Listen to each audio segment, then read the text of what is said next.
फैज हमीद पर 5 से 7 दिन में फर्द जुर्म आयद होने वाली है। फैसल बावडा का इंकशाफ। फैज हमीद शवाहिद के बाद बानी के खिलाफ बताएंगे तो फिर सजा भी मिलेगी। मेरी सोच है फैज हमीद को कोर्ट मार्शल के साथ सजा भी होगी।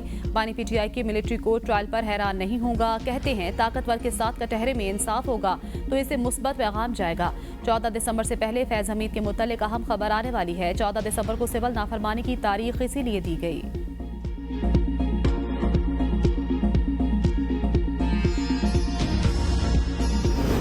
तहरीक इंसाफ की सिविल नाफरमानी की धमकी। अली मखान ने मीडिया से गुफ्तगू में कहा, बानी पीटीआई के 2 मुतालबात हैं। सुप्रीम कोर्ट के जजेस की निगरानी में जेआईटी बनाई जाए। जेआईटी 9 मई और 26 नवंबर वाकयात की तहकीकात करे। तमाम गिरफ्तार लोगों को रिहा किया जाए। अगर मुतालबात तस्लीम नहीं होते तो सिविल नाफरमानी का आगाज कर देंगे। जुम्मा तक मुतालबात ना माने तो ओवरसीज पाकिस्तानियों की को कॉल देंगे। वो पैसा ना भेजें। मुश्किलात होंगी तो हुकूमत नहीं चल सकेगी। अगर मुज़ाकरात के लिए इस्टेब्लिशमेंट ऑफर देती है तो पीटीआई की मुज़ाकराती कमेटी बात करेगी।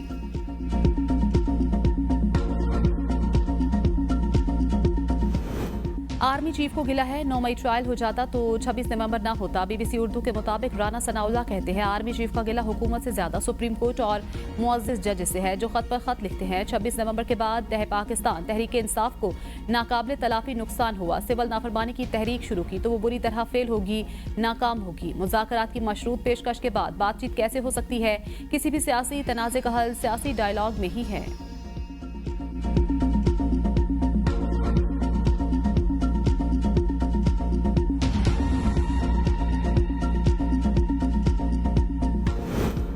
अडयाला जेल में बानी पीटीआई के साथ मुलाकात के लिए तैयार हूं। मुस्लिम लीग नून का वोट को इज्जत दो का बयानिया दफन हो चुका। कुर्सी बचाने के लिए गोली चलाई गई।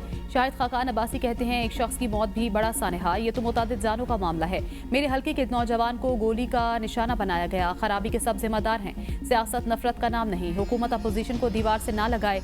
126 दिन धरने में गोली नहीं चली। मोटरवे बंद, इंटरनेट बंद, फिर भी लोग इस्लामाबाद पहुंचे। सिर्फ कुर्सी, हुकूमत और इदारे की लड़ाई चल रही है।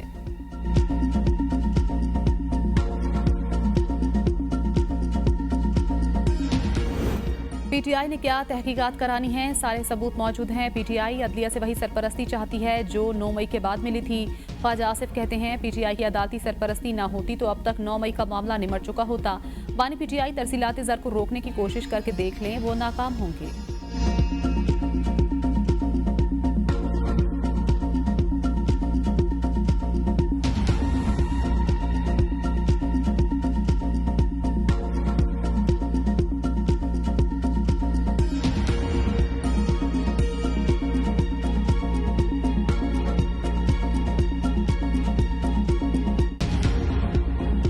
26वीं आईनी तरमीम के खिलाफ दरखास्तों की समाअत का फैसला आईनी बेंच कमेटी करेगी। चीफ जस्टिस जहाजा आफरीदी ने जस्टिस मंसूर अली शाह के खत का जवाब दे दिया। चीफ जस्टिस ने जस्टिस मंसूर अली शाह के खत का जवाब जुडिशल कमीशन इजलास में दिया। कहा जुडिशल कमीशन का स्कोप ही नहीं कि 26वीं तरमीम को जेर बहस लाए। चीफ जस्टिस पाकिस्तान जहाजा आफरीदी की राय को अक्सरती मेंबरान ने सपोर्ट किया। जुडिशल कमीशन ने रूल्स बनाने के लिए झैली कमेटी बनाने का इख्तियार चीफ जस्टिस पाकिस्तान को दे दिया। जस्टिस मंसूर अली शाह ने दरखास्तों पर समाअत फुल कोर्ट के जरिए करने पर बात की। जुडिशल कमीशन इजलास में हाई कोर्ट्स में जजेस नामजदगियों का मामला 21 दिसंबर तक मुअख्खर। जराये के मुताबिक मिलिट्री कोर्ट केस में के लिए जस्टिस शाहिद बिलाल कसरत राय से आईनी बेंच के मेंबर नामजद। सियासी कुव्वतों के दरमियान बातचीत चैलेंजेस का हल तलाश करने का मौसर जरिया। बिलावल भुट्टो जरदारी कहते हैं गवर्नर खैबर पख्तूनख्वा ने तमाम सियासी जमातों को इकट्ठा करके खैबर पख्तूनख्वा के मसाइल के हल के लिए सियासी हम आहंगी लाने की कोशिश की। हुकूमती पार्टी को दावत दी लेकिन उन्होंने एपीसी में शिरकत से इनकार किया। खैबर पख्तूनख्वा हुकूमत अवाम की खिदमत के बजाय इंतहा पसंद सियासत में मसरूफ। खमियाजा अवाम भुगत रहे हैं। बदकिस्मती से खैबर पख्तूनख्वा की हुकूमत ने अपना फर्ज अदा नहीं किया। वो दिन दूर नहीं जब आलमी सतह पर खवातीन पाकिस्तान की नुमाइंदगी करेंगी। माशरे में खवातीन की तरक्की की मुखालिफ सोच मौजूद है।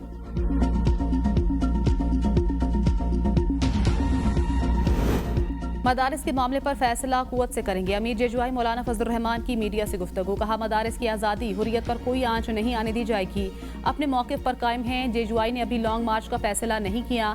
सूबे में हुकूमत नाकाम की कोई चीज़ नहीं, बस कुर्सी पर बैठने को काफ़ी समझते हैं। अमन अमान की सूरत हाल ख़राब है। ये इलेक्शन धांधली का इलेक्शन है और ये हुकूमत कानूनी नहीं। ये हुकूमत आईनी नहीं, ज़बरदस्ती वाली हुकूमत है। कोई तब्दीली आएगी तो हम उसका हिस्सा नहीं होंगे। गवर्नर को इजलास बुलाना पड़ा क्योंकि एग्जीक्यूटिव सलाहियत से महरूम है। गवर्नर के बस की बात भी नहीं। हम तमाम स्टेक होल्डर्स और मजहबी जमातों के साथ मिलकर हिकमत अमली बनाएंगे। आजकल के हालात में गवर्नर राज भी मुस्तकिल हल। वजीर आजम शहबाज शरीफ से गुफ्तगू तो अच्छी हुई, लेकिन उससे कहीं ज्यादा बेहतर 26वीं तरमीम से पहले गुफ्तगू हुई थी। एक टेलीफोन पर किस तरह मौकिफ में लचक पैदा करूं।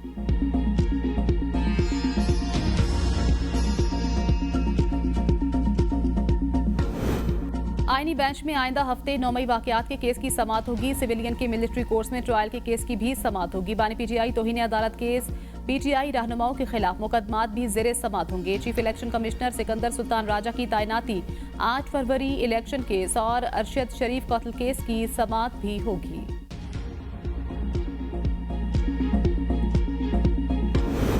मुझे क्यों अकेला छोड़ा, बुशरा बीबी का पीटीआई क़यादत से शिकवा। चारसदा में मीडिया से गुफ्तगू के दौरान कहा, भागने वाली औरत नहीं। डी चौक में रात 12:30 तक अकेले गाड़ी में थी। सबसे कहा मुझे अकेले मत छोड़ना, लेकिन मुझे वहां अकेला छोड़ दिया गया। शहादतों की वजह से काफ़ी तकलीफ में थी। डी चौक से ज़बरदस्ती लोगों को निकाला गया। मैं वहां नहीं जा रही थी। मेरी गाड़ी पर फायरिंग की गई। जो लोग डी चौक में ज़बरदस्ती रोड खाली करवा रहे थे वो इस बात के गवाह हैं कि वहां अकेली थी। बानी पीटीआई के चाहने वालों को अकेला छोड़कर नहीं जा सकती। मैं बानी पीटीआई के कहने पर शहदा से मिलने आई हूँ। बुशरा बीबी ने एहतजाज के शहदा के लवाहिकीन को 1-1 करोड़ रुपए के चेक भी दिए।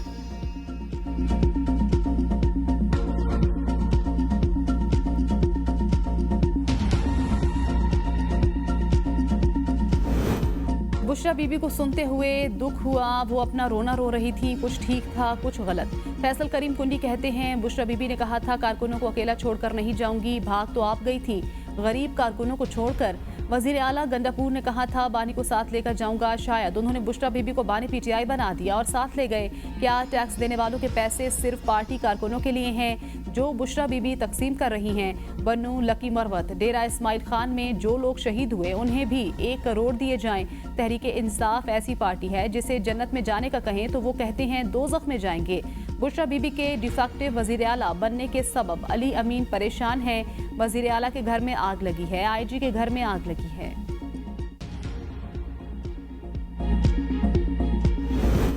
बुशरा बीबी ने डी चौक पर लीडरशिप न होने की वजह से तन्हा होने का कहा। हामिद रजा कहते हैं, कहा गया बुशरा बीबी को डी चौक से जबरदस्ती ले जाया गया। बुशरा बीबी का आज तक जबरदस्ती ले जाने का बयान सामने नहीं आया। बुशरा बीबी कहती हैं, बानी पीटीआई की रिहाई के लिए जिद्दोजहद कर रही हूँ। मेरा इस्तीफा खुद एहतसाबी की बुनियाद पर था जो पीटीआई क़यादत ने मुस्तरद कर दिया। सियासी कमेटी के इजलास में किसी किस्म की बदतमीजी या नाजेबा गुफ्तगू नहीं हुई। बानी पीटीआई की जानिब से पैगाम आया, सियासी कमेटी में किरदार जारी रखें।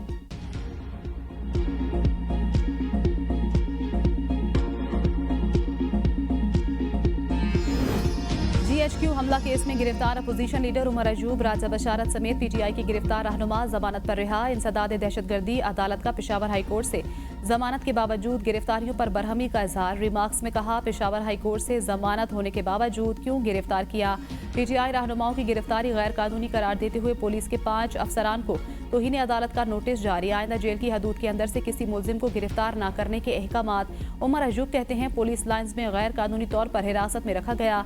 शहबाज शरीफ, मरियम नवाज, मोहसिन नकवी और आईजी पंजाब जिम्मेदार हैं।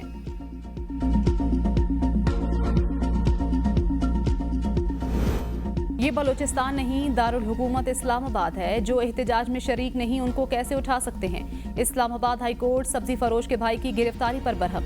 एहतजाज के दौरान आम शहरियों को गिरफ्तार करने के खिलाफ केस में अदालत ने रिमार्क्स देते हुए कहा कि ये आप लोग क्या कर रहे हैं, ऐसे लोगों को उठाकर गिरफ्तारी डाल रहे हैं, ये बिल्कुल गलत है। जस्टिस अरबाब ताहिर ने कहा कि डीएसपी लीगल साहब आप इस केस को देख लें। पुलिस ने बेगुनाह शख्स को गिरफ्तार करके जुडिशल कर दिया। पुलिस का काम लोगों को तहफ़्फ़ुज़ फराहम करना है, इंसानियत की तज़लील हो रही है। डीएसपी लीगल ने कहा, देख लेता हूँ, मुतासरा फैमिली से राब्ते में रहूंगा। अदालत ने हिदायत के साथ केस निपटा दिया।